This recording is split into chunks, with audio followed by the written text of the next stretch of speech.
দেখো সেইভাবে দেখতে গেলে তো ট্রিপল এইচের কাছে প্রত্যেক দিন মানেই ডাব্লিউডাব্লিউইতে একটা নতুন এরার সূচনা হয়ে যায়, মানে নিউ ডে, নিউ এরা। কিন্তু আমি এই ভিডিওতে তোমাদের সাথে আলোচনা করব যে কিভাবে এই বছরের রেসেলমেনিয়া যে দুটো মেন ইভেন্ট আছে, night one and night two এর মেন ইভেন্ট, সেই দুটো মেন ইভেন্ট পুরো ডাব্লিউডাব্লিউইকে বদলে রেখে দিতে পারে। এখন আমরা বলি না যে ডাব্লিউডাব্লিউইতে আসে আগের মতো এক্সাইটমেন্ট নেই, এখন আর ডাব্লিউডাব্লিউই দেখতে সেরকম ভালো লাগে না, এই সব কিছু পরিবর্তন হয়ে যেতে পারে যদি ডাব্লিউডাব্লিউই এমন কিছু এই বছরের রেসেলমেনিয়ার এই দুটো মেন ইভেন্টে করে দেয়। তো কী করার কথা আমি বলছি সেটা নিয়ে এই ভিডিওতে পুরো আলোচনা করবো। আর এই ভিডিওটা একটু অন্যরকম হতে চলেছে। এই ভিডিওতে আমি আমার একটা স্টোরির কথা বলবো, তো ভিডিওটা পুরোটা দেখো আর লাস্টে তোমরা বলবে যে তোমরা আমার এই স্টোরিটার সাথে এগ্রি করছো কি করছো না, এরকম কিছু ঘটলে তোমাদের কেমন লাগবে, আর তারপর ডাব্লিউডাব্লিউর রূপ কীভাবে বদলে যেতে পারে সেটাই আমি এই ভিডিওতে তোমাদের বোঝানোর চেষ্টা করব। তাই আর বেশি দেরি না করে ভিডিওটা শুরু করা যাক, কারণ তোমরা দেখছো Rachel entertainer. So let's start the entertainment.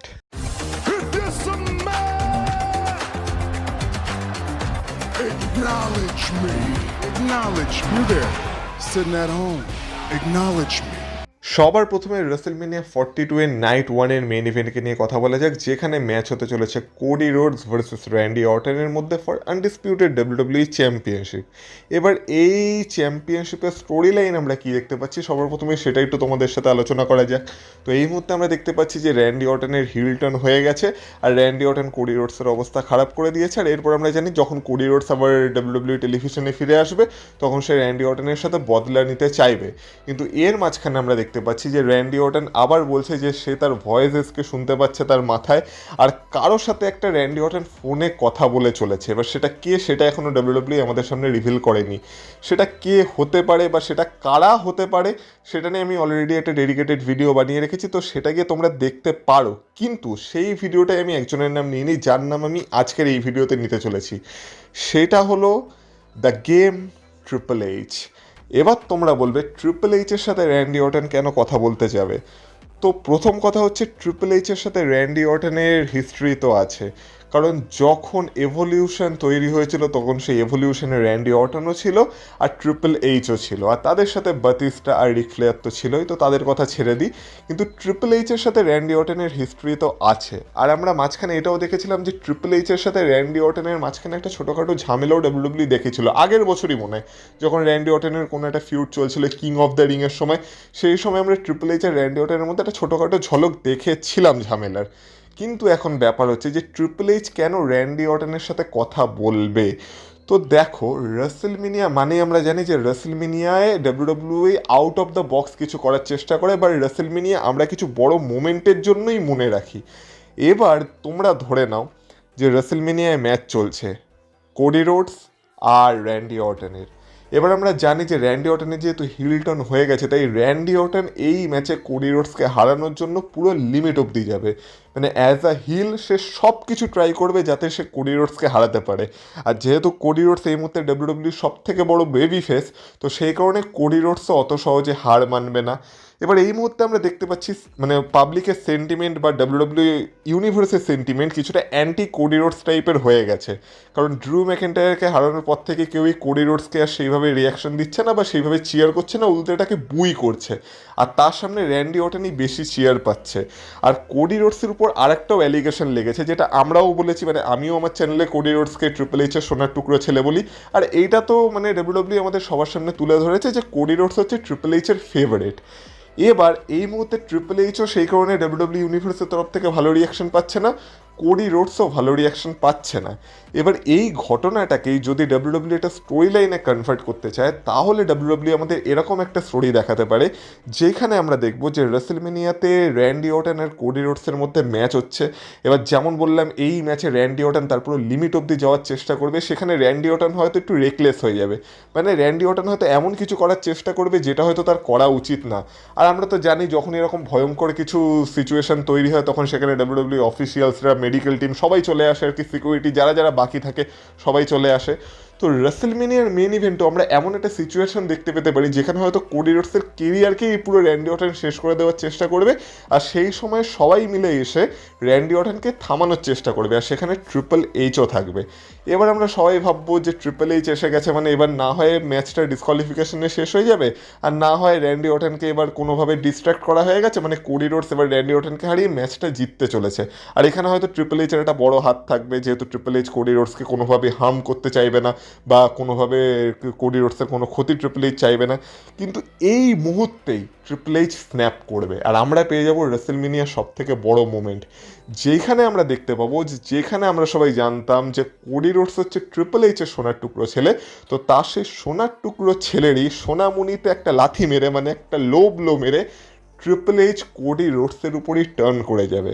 আর তারপর হয়তো আমরা দেখতে পেতে পারি ট্রিপল এইচ কোডি রোডসকে একটা পেডিগ্রি মারবে, আর তারপর তাকে র্যান্ডি অর্টনের হাতে ছেড়ে দেবে, আর তারপর আমাদের হিল র্যান্ডি অর্টন এই সুযোগটাকে কাজে লাগিয়ে না হয় একটা আরকেও আর না হয় একটা পয়েন্ট কিক মেরে কোডি রোডসকে হারিয়ে দেবে, আর হয়ে যাবে 15 টাইম ওয়ার্ল্ড চ্যাম্পিয়ন। আর শুধু তাই না, তারপর আমরা দেখবো যে কোডি রোডস নিচে পড়ে থাকবে আর ট্রিপল এইচ র্যান্ডি অর্টনের হ্যান্ডকে রেস করবে, আর এইখান থেকে আমরা বুঝে যাব যে এবার ট্রিপল এইচ হয়ে গেছে একটা ইভিল বস, আর র্যান্ডি অর্টন হয়ে গেছে ট্রিপল এইচের চ্যাম্পিয়ন। আর যে কিনা তার সোনার টুকরো ছেলে ছিল, সে এখন এবার তার এগেনস্টে চলে যাবে। মানে এইখানে আমরা রেসেলমেনিয়ার সব থেকে বড় একটা মোমেন্টও পেয়ে যাবো। এটা অনেকটা সেরকম একটা মোমেন্ট হবে যেখানে আমরা দেখেছিলাম যে স্টোন কোল্ড স্টিভ অস্টিন আর ভিন্স ম্যাকম্যান, যারা কিনা একে অপরের সব থেকে বড় রাইভাল ছিল, তারা একসাথে চলে এসেছিল রেসেলমেনিয়াতে, আমরা তাদের মধ্যে একটা হ্যান্ডশেক দেখেছিলাম, অনেকটা সেই টাইপের মোমেন্ট হবে। আর এইখান থেকে ভালো জিনিস কী হবে, এখান থেকে ভালো জিনিস হবে যেমন বললাম যে কোডি রোডসের উপর একটা অ্যালিগেশন তো লেগেই থাকে যে সে ট্রিপল এইচের ফেভারিট বলে সে সবসময় অপরচুনিটি পায়, তো সেখানে ট্রিপল এইচ যদি কোডি রোডসের এগেনস্টেই চলে যায় তাহলে কোডি রোডসের কাছ থেকে সেই অ্যালিগেশনটাও মুছে যাবে। আর তাছাড়া যেহেতু এখন ট্রিপল এইচের ইমেজ এমনি খারাপ হয়ে আছে ইন্টারনেটে, তো এবার ট্রিপল এইচ পুরো ভিন্স ম্যাকম্যানের মতো একটা ইভিল বস হয়ে ফিউচারের স্টোরি লাইনকে চালাতে পারে। এবার ফিউচারে কী হতে পারে সেটা নিয়ে তো একটু পরে আলোচনা করবোই, কিন্তু এবার রেসেলমেনিয়া 42 এর নাইট 2 এর মেন ইভেন্টে আসা যাক। এবার নাইট 2 এর মেন ইভেন্টে আসার আগে নাইট 2 এর ম্যাচটা কি, নাইট 2 এর ম্যাচটা হচ্ছে রোমান রেইন্স ভার্সেস সিএম পাঙ্কের মধ্যে ওয়ার্ল্ড হেভিওয়েট চ্যাম্পিয়নশিপের ম্যাচ। এবার এই ম্যাচের স্টোরিটা নিয়েও একটু আলোচনা করা যাক। তো এই ম্যাচে আমরা কি দেখতে পাচ্ছি, এই ম্যাচে আমরা দেখতে পাচ্ছি যে বিশেষত সিএম পাঙ্ক আর রোমান রেইন্সের মধ্যে প্রোমো ব্যাটেলই হয়েছে, যেখানে তারা মানে একে অপরের এগেনস্টে অনেক পয়েন্ট রেখেছে, কিন্তু মেন যেই জিনিসটাকে নিয়ে স্টোরি লাইনটা ঘুরছে সেটা হচ্ছে রোমান রেইন্সের ফ্যামিলি ভার্সেস সিএম পাঙ্কের ইগো। রোমান রেইন্সের ফ্যামিলিকে যেহেতু সিএম পাঙ্ক অপমান করেছে, যেখানে সে একটা লাইনে বলেছিল যে রোমান রেইন্সকে সে তার বাবার কবরের পাশে পুঁতে রেখে দেবে, তো সেটা বলার পর থেকে আমরা দেখেছি পুরো সামোয়ান ডাইনেস্টি বা পুরো সামোয়ান ফ্যামিলি সিএম পাঙ্কের এগেনস্টে চলে গেছে, আর এখন তারা সিএম পাঙ্কের সাথে বদলা নিতে চায়, আর যেটা তারা নিতে চায় রোমান রেইন্সের মাধ্যমে, যেহেতু রোমান রেইন্সে এখন তার মেন অপোনেন্ট হিসেবে তার সামনে দাঁড়িয়ে আছে। আর ওই দিক থেকে আমরা দেখতে পাচ্ছি সিএম পাঙ্কের পয়েন্ট হচ্ছে যে রোমান রেইন্স একা কিছু করতে পারে না, রোমান রেইন্সের একার কিছু করার ক্ষমতা নেই, রোমান রেইন্স সবসময় তার সামোয়ান ফ্যামিলি বা তার ব্লাড লাইন বা তার দলবল নিয়ে সবসময় সিএম পাঙ্কের উপর চড়াও হয়। তাই আমরা দেখেছিলাম সিএম পাঙ্ক গত রতে বারবার বলছিল I don't need any help, আর এই বলে সিএম পাঙ্ক হাসছিল। মানে এখানে সিএম পাঙ্ক এই পয়েন্টটাকেই প্রমাণ করার চেষ্টা করছে যে সিএম পাঙ্ক কারো সাহায্য ছাড়াই একজন ফাইটিং চ্যাম্পিয়ন হতে পারে, কিন্তু রোমান রিংসের চ্যাম্পিয়ন হওয়ার জন্য বা রোমান রিংসের সিএম পাঙ্ককে হারানোর জন্য তার ফ্যামিলির সাহায্যের দরকার পড়বে। এবার অবশ্যই এই স্টোরিতে তাই রোমান রিংসও এই অ্যালিগেশনটাকে বিট করার চেষ্টা করবে, আর রোমান রিংসও এটাই প্রমাণ করার চেষ্টা করবে যে রোমান রিংস একাও পারে, আর রোমান রিংসের কারো সাহায্যের দরকার নেই। কিন্তু এই স্টোরি লাইনে আমরা এটাও দেখতে পাচ্ছি যে এই স্টোরি লাইনে জে উসো আর জিমি উসো ইনভলভ হয়ে গেছে, বিশেষ করে জে উসোতে একটু বেশি ইনভলভ হয়ে পড়েছে, আর জে উসো এটাকে নিজের একটা পার্সোনাল বদলা বানিয়ে নিয়েছে। তো অবশ্যই আমরা দেখতে পেতে পারি যে এই স্টোরি লাইনে যতই রোমান রিংস বলুক যে আমার কারো সাহায্য লাগবে না, কিন্তু জে উসো বারবার তার নাক গলানোর চেষ্টা করবে।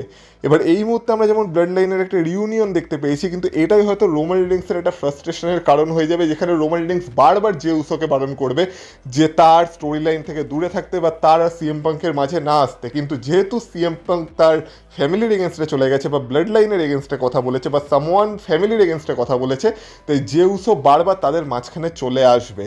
আর এই সময় হয়তো আমরা দেখতে পেতে পারি যে ফাইনালি যখন রেসেলমেনিয়াতে রোমান রিংস আর সিএম পাঙ্কের ম্যাচ হবে সেখানেও জেউসও ইন্টারফেয়ার করার চেষ্টা করবে, কিন্তু রোমান রিংস বারবার তাকে বলবে যে ম্যাচে ইন্টারফেয়ার না করতে, এই ম্যাচটা থেকে দূরে থাকতে। এইভাবে আমরা রোমান রিংস আর জেউসোর মধ্যে একটা কোনো ঝামেলা দেখতে পেয়ে যেতে পারি, আর যেখানে এই সুযোগটার ফায়দা তুলতে চাইবে সিএম পাঙ্ক। কিন্তু যখন মনে হবে যে এবার তো সিএম পাঙ্ক জিতেই যাবে, তখন আমরা দেখতে পাবো যে সেখানে রিটার্ন হবে দ্য ফাইনাল বস দ্য রকের, কারণ ব্লাড লাইনের আলটিমেট ফাইনাল বস তো দ্য রকই। আর এই উইকের রথও আমরা দেখেছিলাম বিভিন্ন ব্যাকস্টেজ সেগমেন্টের সময় ডাব্লিউডাব্লিউই একটা প্রোডাকশন ট্র্যাকে রকের ছবি লাগানো ছিল, আর তার সামনেই বিভিন্ন সেগমেন্টকে ফিল্ম করা হচ্ছিল। তো এইখান থেকে ডাব্লিউডাব্লিউ হয়তো টিজ দিচ্ছে যে হ্যাঁ, রেসেলমেনিয়াতে রকের রিটার্নেরও একটা চান্স আছে। এবার রক যদি রিটার্ন করে তাহলে রক অবশ্যই এই ম্যাচে রিটার্ন করতে পারে। এবার যেমন বললাম, রোমান রিংস তো রেসেলমেনিয়াতে এটাই প্রমাণ করার চেষ্টা করবে যে রোমান রিংস কারোর সাহায্য ছাড়াই সিএম পাঙ্ককে হারাতে পারে। কিন্তু যখন রোমান রিংস দেখবে যে রক বেরিয়ে আসছে, তখন এইটাই স্বাভাবিক যে সবাই ভাববে যে রক বেরিয়ে আসছে রোমান রিংসকে সাহায্য করতে। আর যেহেতু সিএম পাঙ্ক রোমান রিংসের ফ্যামিলির এগেনস্টে কথা বলেছে, তার মানে সিএম পাঙ্ক রকেরও ফ্যামিলির এগেনস্টে কথা বলেছে, মানে রক তো এবার সিএম পাঙ্কের সাথেই বদলা নিতে আসছে। কিন্তু যখন আমরা দেখব রিংয়ে গিয়ে রক সিএম পাঙ্ককে মারতে যাবে বা কিছু করতে যাবে রোমান রিংসকে সাহায্য করার জন্য, তখন রোমান রিংস রককেও আটকাবে আর রককেও বারবার বলবে যে তার আর সিএম পাঙ্কের মাঝে না আসতে, রোমান রিংস সিএম পাঙ্ককে নিজের দমে হারাতে চায়। কিন্তু যেহেতু এবার রোমান রিংস ফাইনাল বসকে আটকে দিয়েছে, তো আমরা দেখব যে এই সময় রকও স্ন্যাপ করে যাবে রেসেলমেনিয়া নাইট 2 এর মেইন ইভেন্টে। আর তারপর সিএম পাঙ্কের বদলে রক রোমান রিংসকেই একটা রক বটম লাগিয়ে দেবে। আর তারপর এই সুযোগটাকে কাজে লাগিয়ে আমরা দেখব যে সিএম পাঙ্কের মুখে একটা শয়তানি হাসি থাকবে, আর সিএম পাঙ্ক তারপর রোমান রিংসকে তুলে একটা জিটিএস লাগিয়ে দেবে, আর সিএম পাঙ্ক রোমান রিংসকে পিন করে তার world heavyweight championship successfully written করে নেবে, আর রোমান রিংস রেসেলমেনিয়াতে হেরে যাবে। আর তারপর আরও শকিং জিনিস আমরা দেখব, যেটা হচ্ছে রোমান রিংস রেসেলমেনিয়া নাইট 2 এ রিংয়ের মধ্যে পড়ে থাকবে, আর তার সামনে সিএম পাঙ্কের হ্যান্ড রেস করবে দ্য রক। আর এইখান থেকে সিএম পাঙ্কের পিওরলি হিল টার্ন হয়ে যাবে, আর এইটা রক দেখিয়ে দেবে যে রকের এখন কর্পোরেট চ্যাম্পিয়ন হচ্ছে সিএম পাঙ্ক। আর এটা কেন হবে? কারণ সিএম পাঙ্ক ডাব্লিউডাব্লিউতে রিটার্নের পরে একটা কথা বলেছিল, I am here not to make any friends but to make money. মানে আমি এখানে টাকা কামাতে এসেছি, আমি এখানে কোনো বন্ধু বানাতে আসিনি। তো রক যদি সিএম পাঙ্ককে সব রকম সুযোগ সুবিধা দেয়, তাকে যদি বেশি টাকা অফার করে, আর তাকে যদি তার চ্যাম্পিয়ন হিসেবে কাজ করতে বলে, তো সিএম পাঙ্ক অবশ্যই সেই অফারটাকে অ্যাকসেপ্ট করবে, যেই অফারটা আগের বছর কোডি রোডস অ্যাকসেপ্ট করেনি, বা কোডি রোডস নিজের সোল হয়তো রকের কাছে বেচে দেয়নি, কিন্তু সিএম পাঙ্ক নিজের সোল এবার রকের কাছে বেচে দেবে। আর এইখান থেকে আমরা সিএম পাঙ্কের একটা পিওরলি হিলটন দেখতে পেয়ে যাবো, আর রকের কর্পোরেট চ্যাম্পিয়ন হয়ে যাবে সিএম পাঙ্ক। মানে রেসেলমেনিয়া দুটো রাত, আর দুটো রাতে দুটো বড় চমক। প্রথম রাতে আমরা দেখতে পাবো ট্রিপল এইচ কোডি রোডসের এগেনস্টে চলে গেছে, দ্বিতীয় রাতে আমরা দেখতে পাবো রক রোমান রিংসের এগেনস্টে চলে গেছে। তো এ তো গেল রেসেলমেনিয়ার কথা, কিন্তু এই ব্যাপারটা এবার রেসেলমেনিয়ার পরের আফটার ম্যাথকে কীভাবে এফেক্ট করতে পারে সেটাও একটু ছোট করে আলোচনা করে রাখি। এবার যেমন আমরা জানি যে ব্যাক স্টেজে একটা পাওয়ার স্ট্রাগলের কথা আমরা শুনে আসছি, যেখানে রকও নিজের পাওয়ার দেখানোর চেষ্টা করবে, ওই দিক থেকে ট্রিপল এইচও নিজের পাওয়ার দেখানোর চেষ্টা করবে। এবার যেহেতু এই মুহূর্তে ট্রিপল এইচের কাছেও তার একজন কর্পোরেট চ্যাম্পিয়ন আছে যে হলো র্যান্ডি অর্টন, আর ওই দিক থেকে রকের কাছেও তার একজন কর্পোরেট চ্যাম্পিয়ন আছে যে হলো সিএম পাঙ্ক। তো এখন দুজনই এবার নিজেদের পাওয়ারকে ফুল ইউটিলাইজ করার চেষ্টা করবে। আর এই সময় হয়তো আমরা দেখতে পাবো স্টোরি লাইনে রক পুরোপুরি রয়ের কন্ট্রোল নিয়ে নেবে, যেহেতু তার কাছে চ্যাম্পিয়ন হিসেবে সিএম পাঙ্ক আছে। আর ওই দিক থেকে যেহেতু র্যান্ডি অর্টন ট্রিপল এইচের কর্পোরেট চ্যাম্পিয়ন, তাই ট্রিপল এইচ স্টোরি লাইনে পুরোপুরি স্ম্যাকডাউনের দায়িত্ব নিয়ে নেবে। মানে এবার রক হচ্ছে রয়ের দায়িত্বে, আর ট্রিপল এইচ হচ্ছে স্ম্যাকডাউনের দায়িত্বে। আর তারপর হয়তো রেসেলমেনিয়ার পর আমরা একটা ড্রাফট দেখতে পাবো, যেই ড্রাফটটা সেন্স বানাবে। তার কারণ হচ্ছে এবার র আর স্ম্যাকডাউন একে অপরের সাথে কম্পিট করবে যে কোন ব্র্যান্ডটা হলো বেস্ট। যেইখানে আমরা দেখতে পাবো রক নিজের ব্র্যান্ডে ভালো ভালো সুপারস্টারদের নেওয়ার চেষ্টা করবে, ওদিক থেকে স্ম্যাকডাউনে ট্রিপল এইচ ভালো ভালো সুপারস্টারদেরকে নেওয়ার চেষ্টা করবে। এক্ষেত্রে আমরা কিছু সুপারস্টারকে দেখবো যে তারা ব্র্যান্ড সুইচ করবে। এবার এর ফলে কি হবে, এর ফলে আমরা এতদিন যেমন দেখছিলাম অনেক সুপারস্টার আছে যাদেরকে বলা হতো যে তারা হচ্ছে ট্রিপল এইচের খুব একটা ফেভারিট না বলে তাদেরকে ডাব্লিউডাব্লিউ ভালোভাবে ব্যবহার করে না, যার মধ্যে ড্রু ম্যাকেন্টায়ার পড়ছে, যার মধ্যে এলএ নাইট পড়ছে, আমরা হয়তো দেখতে পাবো তারা এবার রকের ব্র্যান্ডে চলে যাবে। আর ওই দিক থেকে যারা যারা ট্রিপল এইচের ফেভারিট সুপারস্টার যেমন ধরে নাও গুন্থার, পেন্টা, এরা সব চলে যাবে ট্রিপল এইচের ব্র্যান্ডে। তো এইভাবে আমরা কিছু সুপারস্টারকে ব্র্যান্ড সুইচ করতে দেখবো, কিন্তু এর ফলে কি হবে, এর ফলে এবার আমরা ট্রিপল এইচ ভার্সেস দ্য রকের মধ্যে একটা ব্যাটেল দেখতে পাবো যে কার ব্র্যান্ড হলো সব থেকে বেস্ট। তো এই একটা ব্যাটেল চলবে। এবার আমরা জানি যে রেসলমেনিয়ার পর যেহেতু ট্রিপল এইচেরও এখন হেলথ কন্ডিশন খুব একটা ভালো না, তাই ট্রিপল এইচও কোনো ইনরিং অ্যাকশনে তো ইনভলভ হবে না বা তার সাথে কারো ম্যাচ হবে না। ওই দিক থেকে রককেও আমরা যে রেগুলার বেসিসে ডাব্লিউডাব্লিউতে দেখতে পাবো তা না, কিন্তু তারা ব্যাক অফ দ্য মাইন্ডে বা ব্যাক অফ দ্য স্ক্রিনে তারাই এই গেমটাকে চালাবে। আর আমরা সবসময় দেখতে পাবো তাদের কোনো না কোনো ইনভলভমেন্ট আছে, যেখানে আমরা জানি যে আলটিমেটলি কারা ব্যাপারটাকে চালাচ্ছে। তো এর ফলে যেমন এই একটা মানে রক আর ট্রিপল এইচের মধ্যেকার কনফ্লিক্ট চলবে, তার সাথে সাথে আরেকটাও স্টোরি মানে ইভলভ হবে, যেটা হচ্ছে যে এরপর কোডি রোডস কীভাবে ট্রিপল এইচের সাথে বদলা নেবে আর রোমান রিডেন্স কীভাবে রকের সাথে বদলা নেবে। এবার আমরা ধরে নিই যে রেসলমেনিয়ার পরে বেশ কয়েক মাস আমরা হয়তো কোডি রোডস আর রোমান রিডেন্স দুজনকেই আর ডাব্লিউডাব্লিউতে দেখতে পাবো না, তারা একটা ছোটোখাটো ব্রেকে চলে যাবে আবার। এবার এই মুহূর্তে যেমন বললাম যেই সব সুপারস্টার ট্রিপল এইচের সময় ভালোভাবে মানে লাইমলাইটে আসতে পারছে না, যেমন ধরে নাও এলএ নাইট, এবার ধরে নাও রেসলমেনিয়ার পর হয়তো আমরা এলএ নাইট ভার্সেস সিএম পাঙ্কের মধ্যে এবার একটা ওয়ার্ল্ড চ্যাম্পিয়নশিপের ফিউড দেখতে পাবো, যেখানে আমি বলছি না যে এলএ নাইট চ্যাম্পিয়ন হয়ে যাবে, কিন্তু যেই এলএ নাইটকে সবাই চ্যাম্পিয়নশিপ পিকচারে এতদিন দেখতে চাইছিল, সেখানে হয়তো আমরা এলএ নাইটের এরকম একটা রাইজ দেখতে পাবো, যেখানে সে এবার মেন ইভেন্ট স্ট্যাটাসে আসার চেষ্টা করবে। সেম হবে স্ম্যাকডাউনে, যেখানে ট্রিপল এইচের এগেনস্ট মানে ট্রিপল এইচের কর্পোরেট চ্যাম্পিয়ন র্যান্ডি অর্টনের এগেনস্টে কিছু স্ম্যাকডাউনের বেবিফেস সুপারস্টাররা আসার চেষ্টা করবে। তো এইভাবে আমরা তাদের মধ্যেও আর কি একটা রাইভেলারি বিল্ড আপ হতে দেখতে পাবো, যেখানে আলটিমেটলি সবাই অপেক্ষা করে থাকবে রোমান রিডেন্স আর কোডি রোডসের রিটার্নে, যে কবে তারা রিটার্ন করবে আর তাদের বদলা নেবে। এর ফলে কোডি রোডস আবার অটোমেটিকলি বেবিফেস রিয়াকশন পেতে শুরু করে দেবে।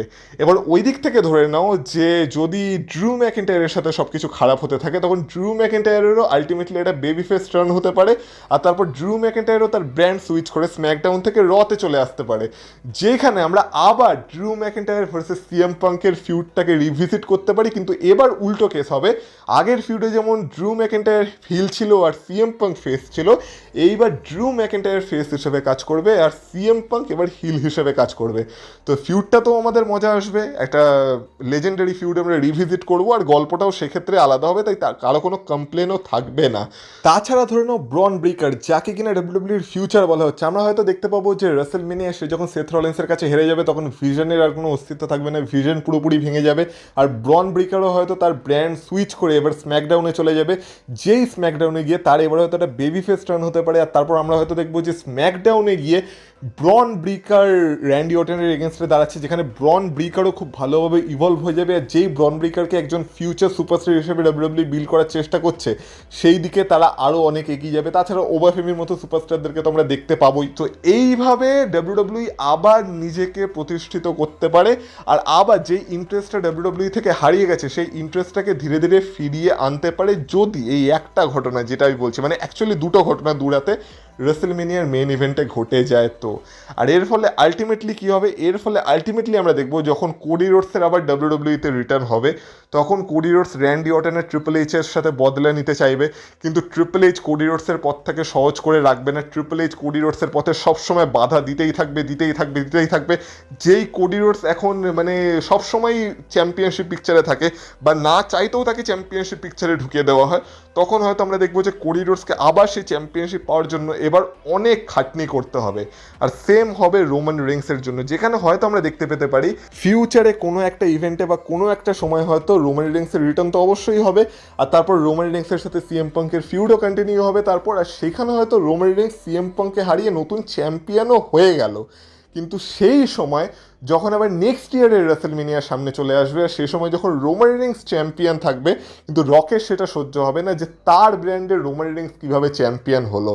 তো রোমান রিংসকে চ্যাম্পিয়নশিপ থেকে ডিথ্রোন করার জন্য তারপর হয়তো যখন রক আরও অনেক চেষ্টা করবে, আরও অনেক সুপারস্টারকে হয়তো রোমান রিংসের এগেনস্টে দাঁড় করিয়ে দেবে, মানে যারা তার আর কি সুপারস্টার থাকবে বা কর্পোরেট সুপারস্টার থাকবে।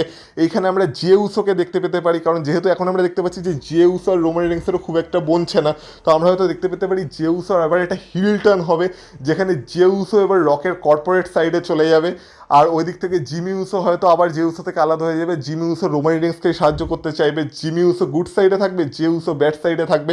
তো এইভাবে আবার আমরা একটা ফ্যামিলি ফিউড শুরু হয়ে যেতে দেখতে পেতে পারি, হয়তো জে উসো আর রোমান রিংসের আরও একটা ম্যাচ আমরা ফিউচারে দেখতে পেয়ে যাব। তো এইভাবে টানবে নেক্সট ইয়ারের রেসেলমেনিয়া অবধি। আর তারপর যখন রক দেখবে যে কোনো সুপারস্টারই রোমান রিংসকে আবার হারাতে পারছে না, তখন নেক্সট ইয়ারের রেসেলমেনিয়ায় রোমান রিংসকে ডিথ্রোন করার জন্য রক হয়তো রোমান রিংসের সামনে এসে দাঁড়াবে যে এবার যদি তোকে চ্যাম্পিয়ন থাকতে, এবার তোকে ফাইনাল বসকে ফেস করতে হবে। আর এইভাবে আমরা রক ভার্সেস রোমান রিংসের ম্যাচ ফাইনালি নেক্সট ইয়ারের রেসেলমেনিয়াতে গিয়ে দেখতে পেতে পারি, যেটা এখনও অবধি সৌদি আরেবিয়াতেই হবে বলে কথা হচ্ছে, যদি না মানে সিচুয়েশন কোনোভাবে বদলে যায়। তো এইভাবে রেসেলমেনিয়ার এই 2 রাতে 2টো মেন ইভেন্টে 2টো বড় চমক পুরো ডাব্লিউডাব্লিউ ছবিকেই বদলে রেখে দিতে পারে। তাই আমি বলছি, আমি চাই যেন এরকম কিছু এই বছরের রেসেলমেনিয়ায় হোক। আবারও বলছি, এটা কোনো রিপোর্টস না, এখানে এরকম কোনো খবর আসেনি কোনো ওয়েবসাইট বা কোথাও, এটা জাস্ট আমার মনের একটা স্টোরি লাইন, যেটা আমি তোমাদের সাথে শেয়ার করলাম, যেহেতু এই চ্যানেলে আমি তোমাদের সাথেই কথা বলি, আর আমার মানে মনে মনে যেসব স্টোরি লাইন চলে সেগুলোই আমি তোমাদের সাথে শেয়ার করি। এবার তোমরা বলো তোমাদের আমার এই স্টোরি লাইনটা কেমন লাগলো। সত্যি যদি রেসেলমেনিয়ায় ট্রিপল এইচ কোডি রোডসের এগেনস্টে গিয়ে র্যান্ডি অর্টনকে সাহায্য করে, আর রক রোমান রিংসের এগেনস্টে গিয়ে সিএম পাঙ্ককে সাহায্য করে, তাহলে তারপরের যে ঘটনাগুলো বললাম সেইগুলো দেখতে তোমরা ইন্টারেস্টেড থাকবে কি থাকবে না, নাকি তোমাদের ব্যাপারটা ভালো লাগলো না, অবশ্যই আমাকে কমেন্ট বক্সে কমেন্ট করে বলো। আর তার সাথে যদি ভিডিওটা ভালো লেগে থাকে, ভিডিওটা তো অবশ্যই এটা লাইক করে দিয়েছো, কারণ আমরা রেসেলমেনিয়ার আগে 20,000 সাবস্ক্রাইবার্সের একটা টার্গেট নিয়েছি। তাই যারা এখনও সাবস্ক্রাইব করোনি চ্যানেলটাকে, তারা অবশ্যই চ্যানেলটাকে সাবস্ক্রাইব করো। অবশ্যই যদি তোমাদের আমার ভিডিও ভালো লেগে থাকে তবেই করো। আর তার সাথে তোমাদের গুরুত্বপূর্ণ মতামত কমেন্ট বক্সে কমেন্ট করে বলো। আমাকে ফেসবুক আর ইনস্টাগ্রামে অবশ্যই ফলো করে, যার লিঙ্ক তোমরা পেয়ে যাবে এই ভিডিওর ডেসক্রিপশানে। তার সাথে সাথে তোমাদের সাথে কথা হবে আবার পরের ভিডিওতে। ততক্ষণ তোমরা ভিডিওটাকে শেয়ার করো, ভিডিওটাকে হাইপ করো, তোমাদের বন্ধুদেরকেও জানাও যে এরকম একটা চ্যানেল আছে। আর তোমাদের সাথে কথা হবে আবার পরের ভিডিওতে। ততক্ষণ তোমরা ভালো থেকো, টাটা।